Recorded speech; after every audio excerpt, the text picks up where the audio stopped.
Hi, Himani. Hi, Malvika. So nice to talk to you today again. We'll just do this fairly quickly. I want to understand, and a lot of our viewers, 4 lakh plus SMEs, want to know a little more about your business, what led you into it, and we'll talk about that. So, tell us, Himani, like what made you start this business and what is your USP? So, Kritikala is a sustainable fashion brand, and it actually emerged out of a non-profit that I started about 10 years ago. So, it's a brand that has emerged out of our objective of providing livelihoods to women. So, we sell products that we make ourselves by women who we have trained in our vocational training centers. The products are a wide range of garments, bags, accessories. In fact, we say anything that deals with fabric, we are kind of into making. So we have women who are very good at hand embroidery. So we embellish our products with that. So I would say our main USP is that these are garments and accessories that are made from local textiles that are very well crafted and which also have a sustainability message behind them about supporting the crafts of India and supporting livelihoods for women artisans. So that's such an amazing cause, right? On two hands, one is you're doing sustainability, so the product is 100% environment friendly. But on the other hand, you're also providing a livelihood to these women. So I'm totally in awe of that, honestly. So let's just go to the next segment of maybe you telling us about your story, what led you to start business, why did you want to do this, how did you get some support, help, what were your struggles like? So I have got into the business almost accidentally. As I said, it emerged out of the non-profit work we were doing of education of children and skills training of women. But the business by itself is fascinating.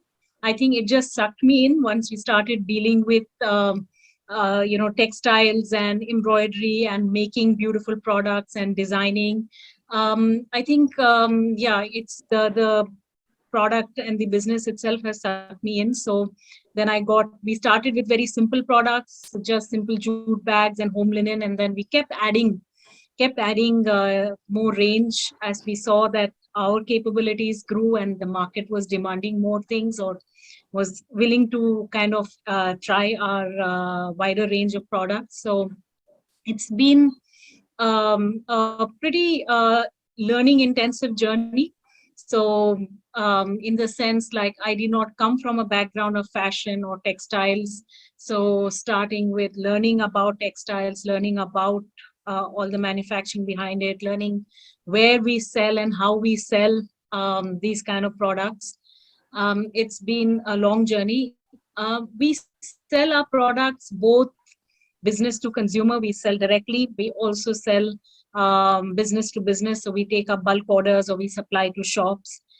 Since our background or our focus is on the manufacturing side, we have tried many different alternatives and options on how to reach the customer. And each one has its own strengths. And working with a variety of sales channels gives us that flexibility to react to kind of market changes and so on. Absolutely, absolutely. So I can imagine how tough it is to actually reach the right customer, right? And when I met you, I remember your business was primarily offline, and then we got started with your experience of Linker.store, and you took your business online as well. And now I think a lot of your chunk of the sales that happen online as well. So tell us a little about that. What was your experience like? How long has this journey been? So we've been online now for a year and a half, maybe even 2 years. And I would say it's just an absolute necessity. There is no choice. It helped us, of course, during the lockdown when all our physical sales channels like doing exhibitions or inviting people to our shop were anyway dried up. So the being online, and luckily we were online before the pandemic. So it really helped us that we had this channel available to be able to showcase our products and keep the order flow going. I mean, it takes a lot of effort to be online. That's one thing that I learned. It's not as simple as click and you're just there. Getting the right photos, getting your product descriptions right, keeping your inventory updated. There are a number of different steps, but it's very rewarding, and it's very encouraging to see. I mean, we were selling through, let's say, physical exhibitions. So people we met were buying our products, but it's now very exciting to get orders from small cities somewhere in Bihar, somewhere in Rajasthan. So it's exciting to see that our products are reaching a wider audience. And it requires, of course, steady investment in marketing and customer outreach activities to drive traffic to our store. But it's worth it. I think any sales channel has costs involved, and so does e-commerce. But it's not an option to not be online today. Right. So at GlobalLinker, we have about 15,000 plus stores that are made on Linker.store. So tell our viewers a little about that as well. How did you go about it? How was the journey? Was it simple? Did you get enough support, training? What would you feel is the USP about Linker.store? I think the USP of Linker.store is its supportiveness. It's out there to help entrepreneurs get onboarded and kickstarted. So when we started, of course, I knew nothing about digital marketing and e-commerce and just being online. So the process was explained. We got not just a free platform, but we also got a lot of hand-holding and support, which I think was critical. To just learn how to manage e-commerce. So the hand-holding and support was very helpful. The platform itself is fairly, straightforward, easy to use. There are a lot of tutorials that we can go to get tips on, how to optimize our store and how to get the configurations the way we want them.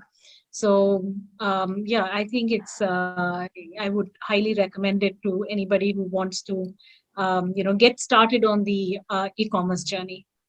Great. That sounds good, because it's always nice that when somebody starts their journey with us and 2 years down the line, also they're achieving a lot of sales, their business is now online. So good to hear, Himani. Just one last thing, what's your take or what's your advice to entrepreneurs who are not yet online, who are currently running their business offline? I think they should explore online. If nothing else, it acts as a good platform to showcase your products even to your existing kind of offline customers. So with online, the challenge is to drive traffic to your online store, but which is expensive. To your customer acquisition costs are high. But on the other hand, if you have good offline, you have offline store and you have old relationships with your customers, it's also a good way to deepen that relationship. So the customer already knows you, already knows your brand, but now they want something in a hurry, and instead of making them come all the way to your store, you can send them, here's our website, here are our products, have a look, and choose what you want. I think so. Of course, everything depends on exactly which business you're in, but I think being online is important.